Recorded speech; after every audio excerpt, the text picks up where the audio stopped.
Kinematics lecture 2। तो आज के इस लेक्चर में हम कुछ बेसिक क्वांटिटीज जो हैं काइनेमेटिक्स में, जैसे कि डिस्टेंस, डिस्प्लेसमेंट, वेलोसिटी, इनके बारे में स्टडी करेंगे। ओके। और जैसे कि पिछले लेक्चर में हमें याद है कि हमने फ्रेम और reference and inertial and non universal frame के बारे में डिस्कस किया था। तो थ्योरी को क्लियर हो गया I think. Yes sir.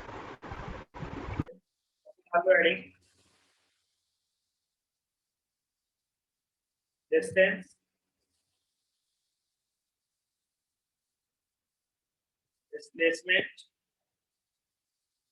And position vector.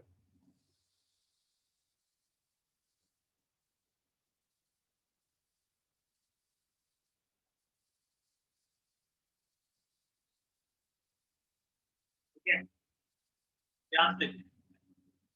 Late से हमारे पास ये कोऑर्डिनेट सिस्टम है। इस कोऑर्डिनेट सिस्टम के लिए ये वाला पॉइंट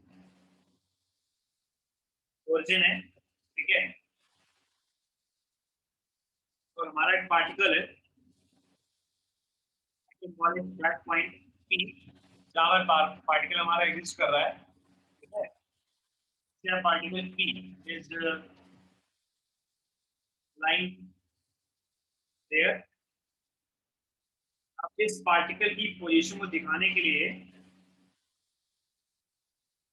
जो वेक्टर मैं दिखाऊंगा, ठीक है, इस पार्टिकल की पोजीशन को दिखाने के लिए जो वेक्टर को मैं दूंगा, उस वेक्टर का नाम बताइए आप लोग, क्या होगा? Position vector. तो ऊपर जो हमको टर्म्स पढ़नी है, उनमें से पहला टर्म आ रहा है, that is the position vector. तो उसके लिए हम सिंपली डेफिनेशन लिख सकते हैं, a vector which is used to show position of point P. Used to show position of point P or position of any point I can write. That's the way I can write position of any point. किसी point अगर हमें position दिखानी है तो हम जिस vector से दिखा रहे हैं उसे हम बोलेंगे is known as position vector. अगर पार्टिकल हमारा एक पॉइंट दूसरे पॉइंट में मूवमेंट करेगा तो हमारा पोजीशन वेक्टर भी क्या होगा, अकॉर्डिंगली चेंज करेगा। ठीक है, जैसे पी पॉइंट, पार्टिकल हमारा पहले पी पॉइंट पे था और मान लीजिए अभी फैलता हुआ बाय दिस पाथ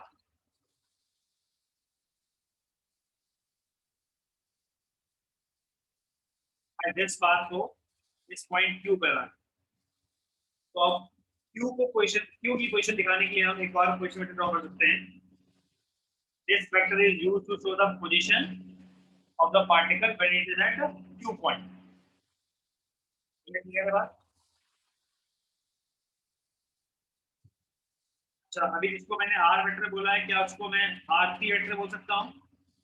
एंड इसको आर क्यू वेक्टर बोलो। हाँ, यहाँ R P represents position of P vector और R Q represents position of Q vector. ये दोनों बातें क्लियर है आपको? Yes sir. अब इसमें लेट्स से अगर आपको किसी पार्टिकल की किसी इंस्टेंट होने पर अगर पोजीशंस पता है, लेट्स से आपको x, y, z इसके कोऑर्डिनेट्स पता है, ठीक है, आरपी वेक्टर को मैं क्या बोल सकता हूँ बताओ? x i क्या प्लस y वेक्टर। ये हमारा पोजीशन वेक्टर बन गया।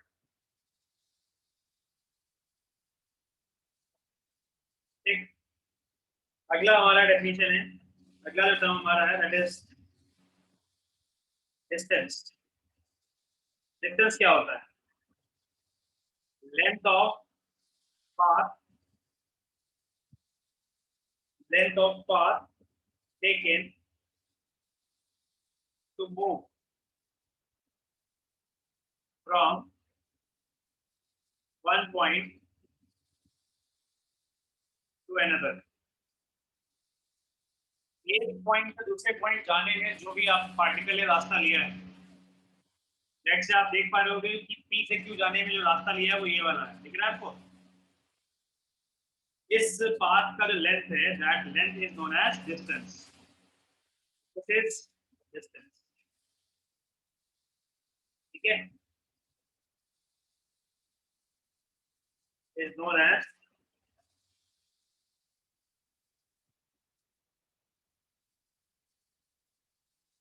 distance.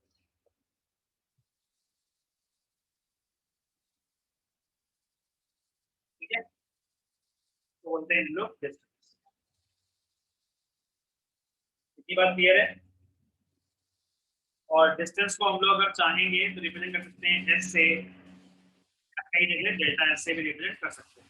ठीक है, तो डिपेंड करता है, एक्स लिखा है, एल लिखा है, depends on the question, you क्या कौन से वेरिएबल को यूज कर रहा है. ठीक है, फिर नेक्स्ट टर्म इसमें आता है displacement.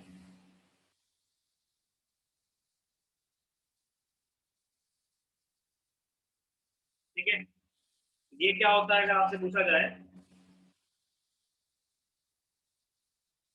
we can say that it is shortest distance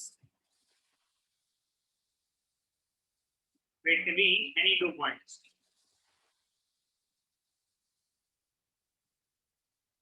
दो पॉइंट के बीच का जो शॉर्टेस्ट डिस्टेंस होगा that will known as distance. यानी कि अगर आपको पॉइंट P दिख रहा है और Q दिख रहा है, P से Q जाने के लिए जो आपने पाथ लिया वो दिख रहा है, और इसके बाद अगर आपसे पूछे डिस्प्लेसमेंट निकालो, डिस्प्लेसमेंट कैसे निकलेगा? आप सीधे एक लाइन ड्रॉ करें, ठीक है, which is started from P and it is Q like this way. We can call this black vector, I can call it this as a displacement vector. I can call it as a displacement vector. ठीक है, doing the diagram, can you please tell me the displacement vector का value क्या होना चाहिए? और अच्छा, displacement vector को represent करने के लिए I can use delta R vector या डेल्टा एस वेक्टर के फॉर्म में, या डेल्टा एक्स, ये अकॉर्डिंगली टू क्वेश्चन हम लिख सकते हैं. ठीक है, हाँ, तो जैसे मैं डायग्राम देख के आपसे पूछूं कि what will be the value of displacement vector, इसको लेट से मैंने मान लिया डेल्टा आर. आप ध्यान से देखोगे इट्स लुकिंग लाइक कि P से Q जाने में डिस्प्लेसमेंट ये है, और ये वाला वेक्टर ये वाले वेक्टर का सम बराबर ये है. दिख रहा है ऐसा आप लोगों को? जल्दी बोलो. Yes. डेल्टा आर वेक्टर का सम बराबर आर क्यू वेक्टर आपको दिख रहा होगा क्लियरली. तो यहाँ से आप डेल्टा आर, ये आ जाएगा R Q vector minus R T vector. ठीक है, और इसी डेल्टा आर को बोलते हैं डिस्प्लेसमेंट वेक्टर.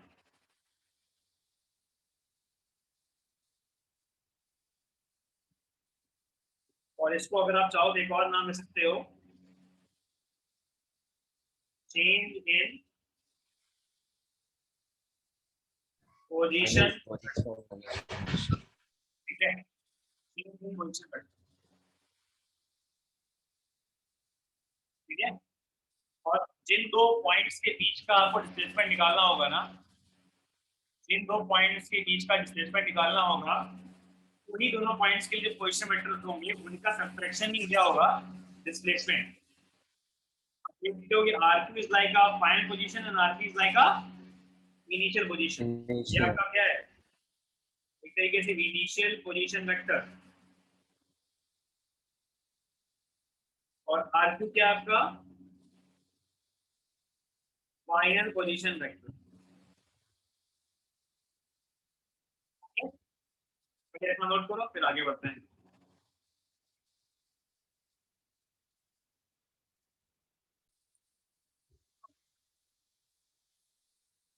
आगे देखते हैं बच्चों, तो डाल लेना अब नोट, और नोट में आप पहला पॉइंट लिखना, ठीक है, फर्स्ट पॉइंट लिखना।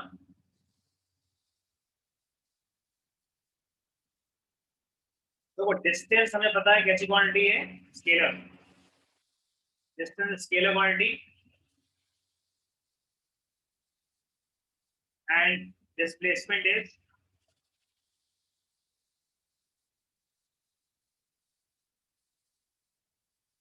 वेक्टर क्वांटिटी, ठीक है। दूसरा point, distance can't be negative. अच्छा, पहला पॉइंट तो आपको क्लियर होगा ना एकदम बढ़िया तरीके से। डिस्टेंस कवर करने के लिए Yes. हमें वेक्टर नहीं पड़ती, ठीक है। बट डिस्प्लेसमेंट के लिए हमें, आप देखोगे अगर आप ऊपर डायग्राम नोटिस करो, तो अगर मुझे पी से लेकर क्यू तक डिस्प्लेसमेंट कवर करना है ना, तो मैं पी को देख, पी की चलूंगा अगर, तो मैं क्यू को चार्ज देखता हुआ क्यू की तरफ ही चलूंगा, है ना। मैं अपनी डायरेक्शन को मूव चेंज नहीं कर सकता हूँ, तो covering the displacement, distance can't be, second point लिख रहा था मैं, डिस्टेंस कांट बी नेगेटिव, ठीक। डिस्टेंस आपका कभी नेगेटिव नहीं होगा, यहाँ लिखना हमेशा, while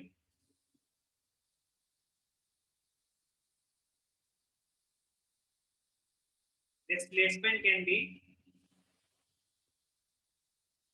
positive as well as negative। Distance कभी भी याद रखना डिक्रीज नहीं कर सकता। अगर आप पी पॉइंट से चाहे लेफ्ट चलो चाहे राइट चलो, आपका डिस्टेंस जो होगा वो पॉजिटिव वैल्यू में काउंट होगा। डिस्प्लेसमेंट या पोजीशन में ऐसा नहीं होता है, ठीक है। फिर हमें कोऑर्डिनेट सिस्टम के साथ चलना पड़ेगा, और उसमें हमें प्लस माइनस कोऑर्डिनेट्स होते हैं ना।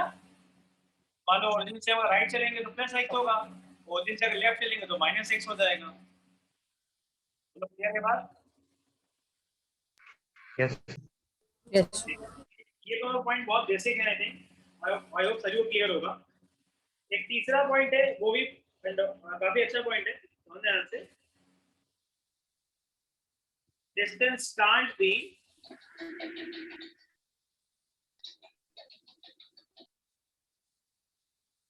डिक्रीजेस,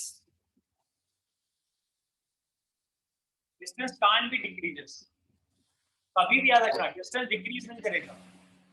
तो अगर घर से निकले, गली में थोड़ा टहले और फिर घर में वापस आ गए, तो बाद में घर में आके वापस आके बोला अरे कुछ तो हुआ ही नहीं है, बट ऐसा नहीं है, डिस्टेंस मेजर हुआ होगा अभी भी। मतलब ऐसा मत समझना कि दूर तक गली तक गए थे, वापस आ गए, डिस्टेंस खत्म हो गया, किसी को पता ही नहीं चलेगा। नहीं, डिस्टेंस को पता है सब बात, तो इधर गए थे फिर वापस भी आए, समझ गए हर बात। Yes, sir.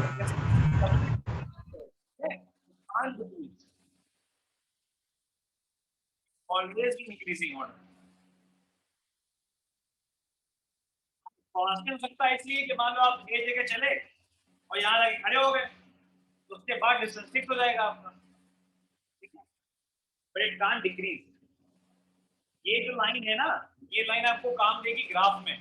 कई बार आप ग्राफ देखोगे डिस्टेंस वर्सेस टाइम, और उसमें अगर कहीं ग्राफ में से मैं आपको ग्राफ ड्रॉ कर दिखाऊं, देखा ध्यान से, मान लो ये डिस्टेंस है और ये टाइम है, तो ये ग्राफ पॉसिबल है डिस्टेंस टाइम का? Okay. No, sir. इस ग्राफ को देख के लग रहा है कि टाइम पहले इंक्रीज किए, टाइम बढ़ने से डिस्टेंस पहले बढ़ा, है ना, फिर डिस्टेंस घट गया। बट ऐसा कभी भी नहीं है। अगर तो अपने घर से अपने किसी पॉइंट से चल दिए, तो डिस्टेंस अब जब तक तुम चलते रहोगे तो डिस्टेंस तुम्हारा बढ़ता ही रहेगा। तो डिस्टेंस का ग्राफ ये हो सकता है ना, ये हो सकता है, समझ रहे ना बात? You getting this? तो इतना क्लियर है सभी को? Yes, sir. Yes, sir. Yes, sir. अगला पॉइंट है चौथा नंबर, ये ध्यान सुनना। देखो ये ध्यान रखना कि फॉर, अगर मैं ये लिखूं for unidirectional motion,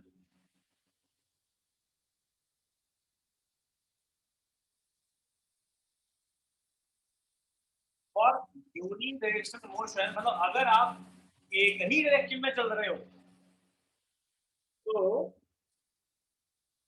distance equal to हो जाएगा मैग्नीट्यूड ऑफ डिस्प्लेसमेंट। ये बात समझ में आई नहीं आई? Yes. Yes. अगर आप एक ही डायरेक्शन में चल रहे हो तो क्या मूविंग इन सिंगल डायरेक्शन, आपका डिस्टेंस और डिस्प्लेसमेंट कैसा आएगा? Same to same.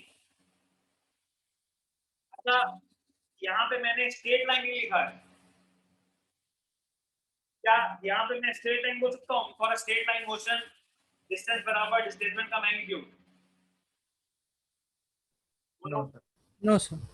ये मैं नहीं लिख सकता हूँ। स्ट्रेट लाइन का मतलब समझते हो कि मैं सामने जा रहा था फिर वापस आ गया, ये तो पूरा मोशन स्ट्रेट लाइन ही हुआ ना मेरा, सिंगल लाइन। Yes. वापस आए तो डिस्टेंस घटने लगा, बट डिस्टेंस तो अभी बढ़ रहा है। Are you getting this? और यूनिडायरेक्शन में चलोगे तब ऐसा पॉसिबल है। अगला पॉइंट समझना, पांचवा, और very very small interval of time. आपको एक ग्राफ दिखाता हूँ, ध्यान देखना। लेट्स से ये आपका एक कर्व है,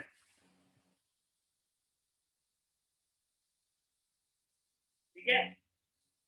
ये ग्राफ ड्रॉ कर रहा हूँ, ध्यान देखना। ये जो मैं ड्रॉ कर रहा हूँ ना ग्राफ, ये ग्राफ है किसी पार्टिकल का जो ट्रैवल कर रहा हूँ, मतलब मैं पाथ ड्रॉ कर रहा हूँ, मैं ग्राफ नहीं, मैं पाथ, उसका रास्ता ड्रॉ कर रहा हूँ, ठीक है? आई एम ड्राइंग कि किस रास्ते से वो चलता है, मतलब ये रास्ता वो कवर करना, ये it's only path. Are you getting this? What I mean to say, it's a path. मतलब तुम यहाँ चले तो तुम जहाँ खड़े बैठे हो अभी वहां चलो, ऐसे घूमते हुए ऐसे चलो, लाइक अ स्नेक। ये पाथ हो गया, ठीक है? और ये मान लेते हैं एक्सेस हो गया टाइम वाला। तो अब यहाँ पे देखो, क्या यहाँ से लेकर यहाँ तक के लिए डिस्टेंस डिस्प्लेसमेंट सेम है? और देखते जरा। No, sir. No, sir. No, sir. तो अगर मान लो लेट्स से मैं एक इंटरवल कंसीडर कर लेता हूँ, रुकना, अभी देखना मजा आएगा तुमको। ये बात तो ये बताओ, ग्राफ को देख के तुम्हें ये विस्पर है ना कि ये कहीं पर भी स्ट्रेट लाइन नहीं चल रहा, थ्रू आउट कर्व चल रहा है, ये क्लियर है कि नहीं? Yes, sir. Yes. Part of motion, for any part of motion, it is not in a straight line, it is always in curve motion. Is it clear? Yes, sir. ठीक है, चलो अभी देखो ध्यान से।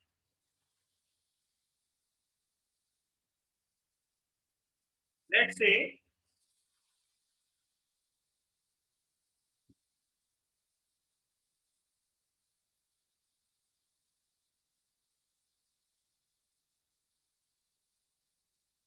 मैं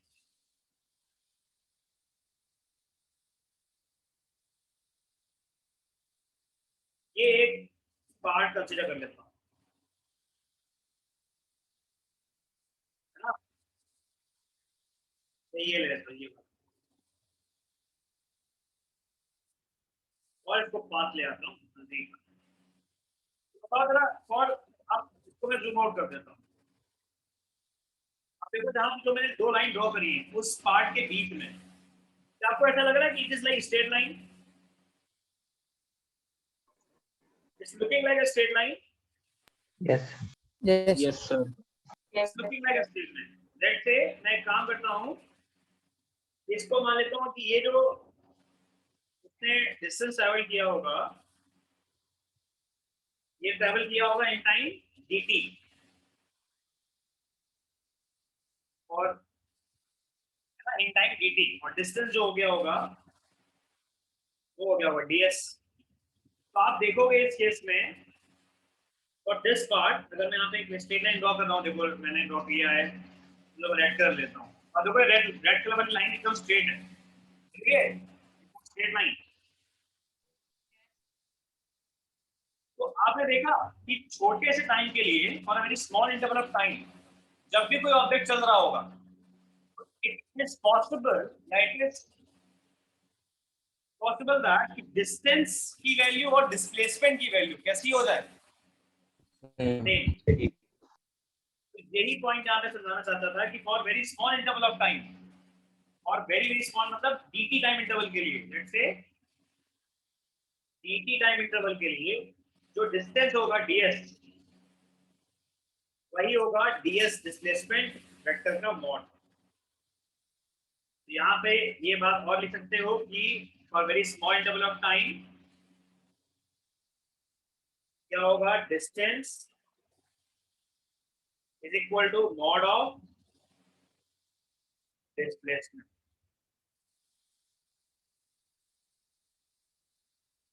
ठीक है, गेटिंग दिस? तो मतलब ये हो गया ds बराबर mod of ds vector. Note कर लो। तो ऊपर वाले तीनों पॉइंट नोट हो गए, तो ये बताओ मैंने। Yes, sir. अगर नहीं हुए तो कर लो।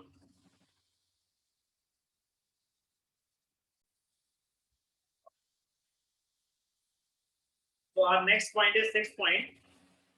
It is also very important and interesting point. अच्छा ये बताओ, इसमें तुम लोगों का लॉजिक कितना सही काम कर रहा है? डिस्टेंस और डिस्प्लेसमेंट दोनों में रिलेशन अगर देखें, डिस्टेंस और डिस्प्लेसमेंट में कौन बड़ा हो सकता है एक दूसरे से?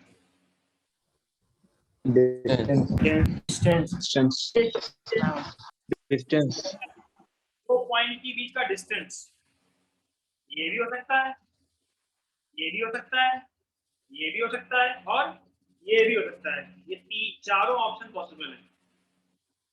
चारों में से जो ये तीन हैं, ये है डिस्टेंस, चौथा डिस्टेंस भी, बट चौथा वाला क्या है, डिस्टेंस के साथ साथ क्या है, Displacement. इसमें वो स्ट्रेट लाइन जा रहा है। तो कोई भी दो पॉइंट के बीच में जो जाने का रास्ता है वो तो कैसा भी हो सकता है ना, कितना भी बड़ा हो सकता है। एक क्लियर? और छोटे रास्ते की बात करें तो छोटा रास्ता सब एक ही हो सकता है ना, शॉर्टेस्ट पाथ, सीधा चले गए। Straight line. Shortest path is only one, and longest path is no limit. तुम्हें पड़ोस में जाना है, पूरी गली घूम के आओ, पूरे कानपुर घूम के आ जाओ, पूरे भारत भी घूम के आ जाओ, वहाँ डिस्टेंस बढ़ता रहेगा। और अगर डिस्प्लेसमेंट जाना है तो उसकी अपनी तरफ से कूद गए, डिस्प्लेसमेंट हो गया। आप समझ में आई? Example right. तो याद रखना हमेशा डिस्टेंस की जो वैल्यू होती है ना, वो always be greater then displacement का मैग्नीट्यूड। अच्छा ये बताओ, क्या दोनों कभी बराबर हो सकते हैं? Yes, sir. Yes, sir. Yes. कब कब हो सकते हैं बताओ? Sir, जब distance 0 वाह, Unit direction motion में. पढ़ाई लिखा कर बेकार कर दी। अभी ऊपर बताए हैं कि जब यूनिट डायरेक्शनल मोशन हो और जब बहुत स्मॉल इंटरवल ऑफ टाइम हो, और दैट केस डिस्टेंस डिस्प्लेसमेंट क्या हो सकते हैं, बराबर। Distance is always greater than and equal to displacement. ठीक है, बोलो इतना बात समझ में आया? तो डिस्टेंस अपॉन डिस्प्लेसमेंट का magnitude always greater than equal to 1। ठीक है, ये वाला पॉइंट और लिख लो।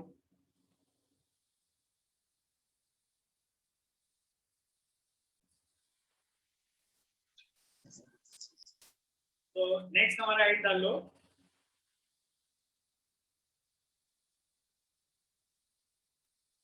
एवरेज स्पीड, या इसको हम लोग मीन स्पीड भी कह सकते हैं, average and average velocity, average vector, और इसको मीन वेलोसिटी भी कह सकते हैं। ठीक, ऐसे ही मान लीजिए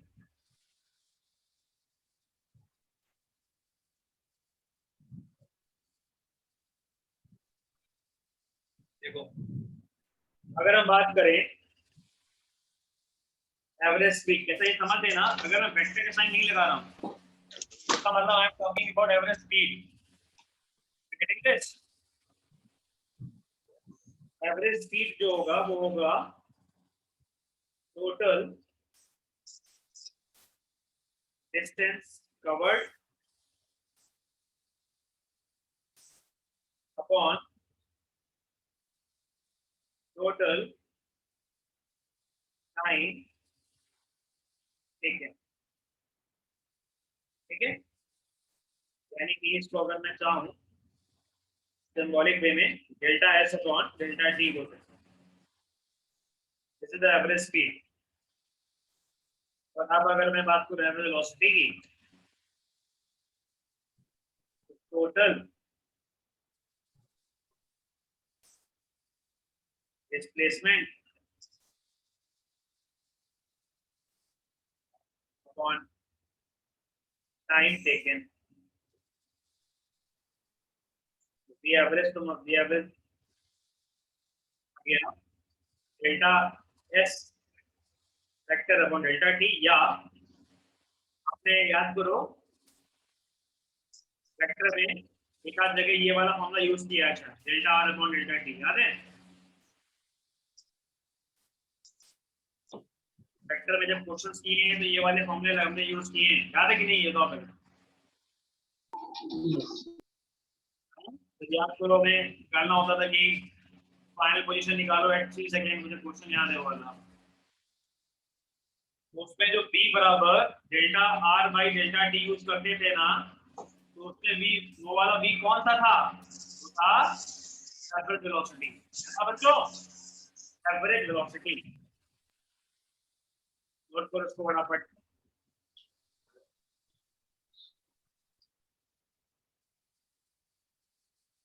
सर बेटा सर एवरेज वेलोसिटी में sir time taken between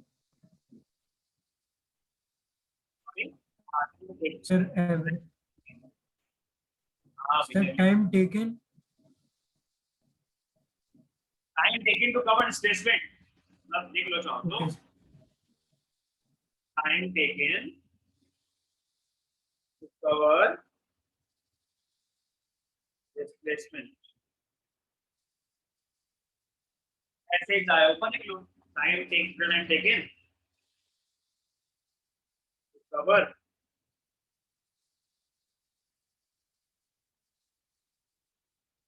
distance.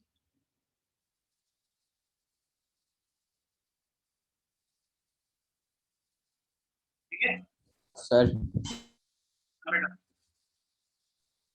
Sir average speed में अगर सर डिस्टेंस डिस्प्लेसमेंट के बराबर हो जाएगा, टाइम इंटरवल बहुत शॉर्ट है, तो sir total displacement upon total time हो जाएगा फॉर्मूला। तो तुम्हारा कहने का मतलब है कि अगर सर डिस्टेंस डिस्प्लेसमेंट जब जब सेम होंगे तो क्या एवरेज वेलोसिटी और एवरेज स्पीड सेम होंगे? तो आंसर यस। Okay sir. ठीक है, एवरेज स्पीड और एवरेज वेलोसिटी का मैग्नीट्यूड दोनों क्या होंगे? सेम। क्लियर है आपको बात? यस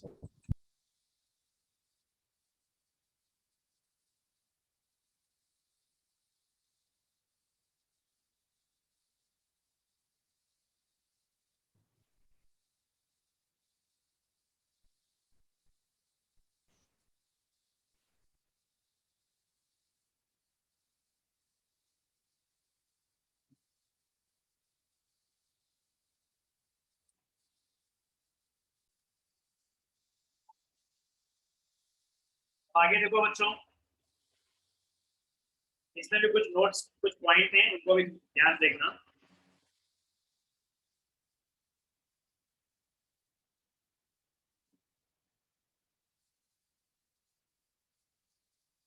तो नोट डाल लो और इसमें पॉइंट लिखो। सबसे पहला point, V average scalar and V average vector is the vector quantity.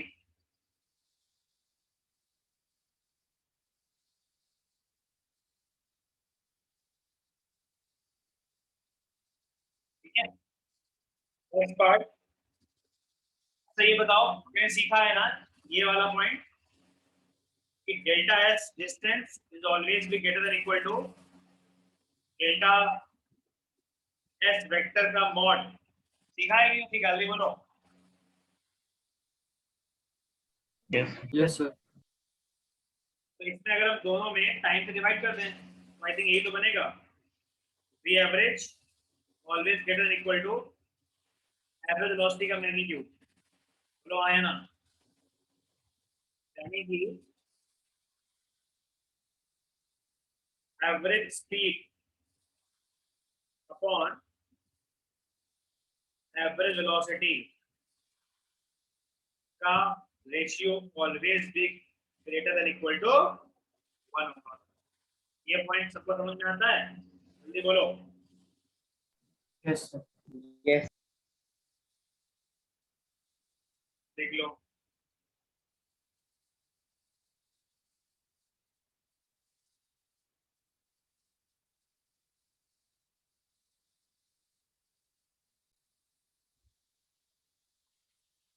अगला पॉइंट है, ऐसा हमने लिख तो दिया इक्वल कि भाई एवरेज स्पीड और वेलोसिटी का मैग्नीट्यूड इक्वल हो सकता है। तो ये बताओ जरा, for which condition average speed और एवरेज वेलोसिटी का मैग्नीट्यूड सेम पॉसिबल है, बोलो। Is equal to displacement. We can write for unidirectional motion, average speed is equal to average velocity, है ना? ठीक है, सबको क्लियर है बात? Yes. Yes. जो अगला पॉइंट लिखवाने जा रहे हैं वो बड़ा इंटरेस्टिंग है, उसमें आपका दिमाग बहुत चलेगा, लॉजिक वाला पॉइंट आपका चलना चाहिए, इसलिए ध्यान सुनना, ठीक है। चौथा पॉइंट कहता है कि एवरेज स्पीड की जो वैल्यू होती है, value of average speed is always lies between its minimum speed and maximum speed.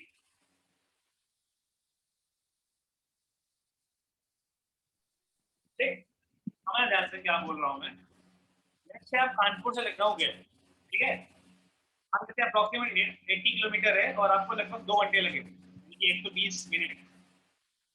तो आपका इस पूरे रास्ते में कानपुर से लखनऊ जो स्पीड होगा क्या फिक्स होगा? No, sir. No, sir. Variable. केवल हाँ, पूरी उससे किसी न किसी मोमेंट पे स्पीड मैक्सिमम होगा और किसी न किसी मोमेंट पे स्पीड मिनिमम होगा। आई होप जहां पे कार रोकोगे और जहां स्टार्ट करोगे उन्हीं दोनों पॉइंट पे स्पीड 0 होगा, है ना? तो आप जब भी एवरेज निकालोगे, एवरेज स्पीड, है ना, क्या आएगा वो? Always be lies between minimum speed and maximum speed value, ठीक है।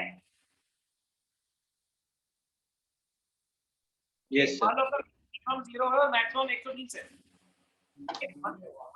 किलोमीटर पर आवर, तो आपका एवरेज स्पीड हो सकता है, पॉसिबल है 60 किलोमीटर पर आ जाए, है ना? अभी आप देखोगे कि भाई 80 किलोमीटर आपने कितने आवर में कंप्लीट किया है। अगर 2 आवर में किया है 40 किलोमीटर पर आ जाएगा, 1 आवर में किया है 80 किलोमीटर पर आ जाएगा, है ना। It depends your average speed. So I can say that average speed is lying between the minimum and maximum value. So the point here is this logic is clear. Yes, sir. Sir, अब ये बताओ, ये तो मैंने average speed के बारे में लिखा है, बट एवरेज वेलोसिटी के बारे में बोलो अगर तो, बट एवरेज वेलोसिटी, लेकिन एवरेज वेलोसिटी के लिए in case of average velocity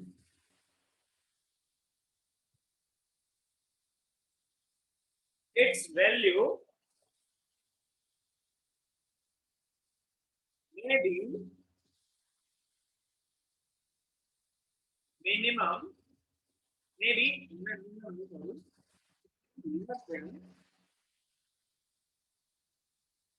to its minimum value।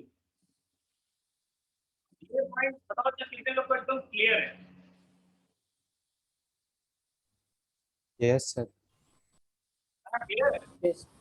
Logic Yes. Photo मैं रेस कर रहा हूँ, रेस क्या कर रहा हूँ मैं, मतलब रनिंग कर रहा हूँ एक राउंड ग्राउंड में, मतलब एक सर्कल शेप में ग्राउंड है, ठीक है। राउंड ट्रैक में दौड़ रहा हूँ, रनिंग कर रहा हूँ। एक चक्कर लगाने के बाद मेरा एवरेज वेलोसिटी कितना आएगा? 0। Zero. समझ में आई? और लेट्स से आपने एक पार्टिकल, जैसे अर्थ की बात करते हैं, तो अर्थ रिवॉल्व कर रही है, मान लो आपने अभी से अभी तुरंत अर्थ के मोशन को ऑब्जर्व किया, मून के मोशन को ऑब्जर्व किया, आप देख लो कि मून पर्टिकुलर स्पीड चला चला चला चला चला एक चक्कर घूम गया। किसी मोमेंट पे इसकी स्पीड अर्थ या मून की 0 हुई, आंसर है नहीं। क्योंकि अगर आप एवरेज वेलोसिटी आपसे पूछे तो कितना आंसर आएगा? 0। Zero. ऐसे हो गया ना अपनी मैक्सिमम मिनिमम वैल्यू। बोलो हाँ या ना? हाँ भाई, एवरेज वेलोसिटी की वैल्यू होती है वो अपनी मैक्सिमम मिनिमम वैल्यू से छोटी हो सकती है, less than it's minimum value. रास्ते की स्पीड से कभी चले भी नहीं होगे, सॉरी इस वेलोसिटी कभी चले भी नहीं होगे, और फिर भी तुम्हारी वेलोसिटी एवरेज वेलोसिटी उससे कम आ जाएगी। आप समझ में आई? वैल्यू तो सर 0 होगी ना। हाँ, मिनिमम वैल्यू तो सर 0 होगी ना। 0 से सर कम कैसे? अगर नेगेटिव वाला कंसीडर कर लो तो हो सकती है कम। कंसीडरिंग वेलोसिटी विद साइन, अगर मैं सपोज करो कि ये कोऑर्डिनेट सिस्टम है, मैं इस पॉइंट से स्टार्ट किया और मैं इधर चला और फिर इधर चला गया, यहाँ पे देखोगे पॉसिबल है कि वेलोसिटी नेगेटिव में आ जाए। नेगेटिव वैल्यू ले लोगे तो आप मान सकते हो,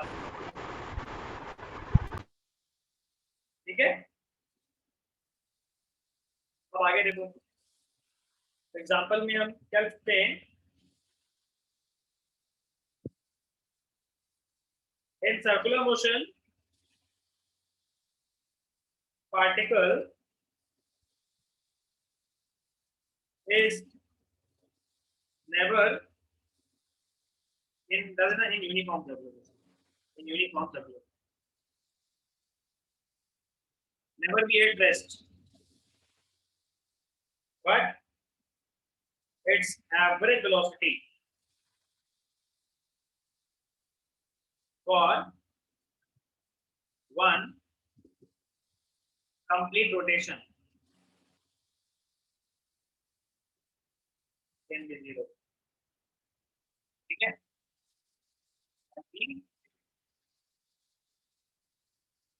सर हाँ भाई, सर आपकी वॉइस लैग हो रही है।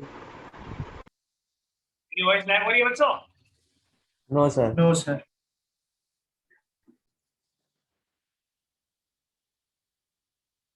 अच्छा, ये मिनिमम वैल्यू मतलब इसमें एक एग्जांपल ये भी ले सकते हो, सपोज करिए एक यू टर्न वाला पॉइंट ले लेते हैं, चलो मान लो एक कार आपकी ऐसे गई, आपने कार घुमा के ऐसे वापस ले आए, है ना। ये जाने वाली रोड हो गई, ये आने वाली रोड हो गई, जाने वाली और ये आने वाली। तो इस पूरे प्रोसीजर में देखोगे स्पीड आपकी जो है वो चेंज, वेलोसिटी जो है आपका उसका कुछ ना कुछ मैग्नीट्यूड रहा है, ठीक है। बट अगर लेट से अब इस पॉइंट से चालू किए थे और इस पॉइंट पे एंड कर रहे हो, तो एवरेज जब निकालोगे तो ये डिस्टेंस लोगे ना, इतना ही पार्ट तो कंसीडर करोगे ट्रैक का फॉर द एवरेज वेलोसिटी। तो एवरेज वेलोसिटी की वैल्यू 0 ही हो ये कोई कंपल्सरी नहीं है। It is possible, I am saying that less than minimum, minimum से छोटी होगी ये कोई नेसेसरी नहीं है, ठीक है। इसीलिए यहाँ पे लिखा it's value may be less than. अगर मैं यहाँ पे मस्ट लिख दूं तो क्या स्टेटमेंट सही होगा? तो आंसर है नहीं। Okay, I am saying possible है ऐसा। Are you getting this?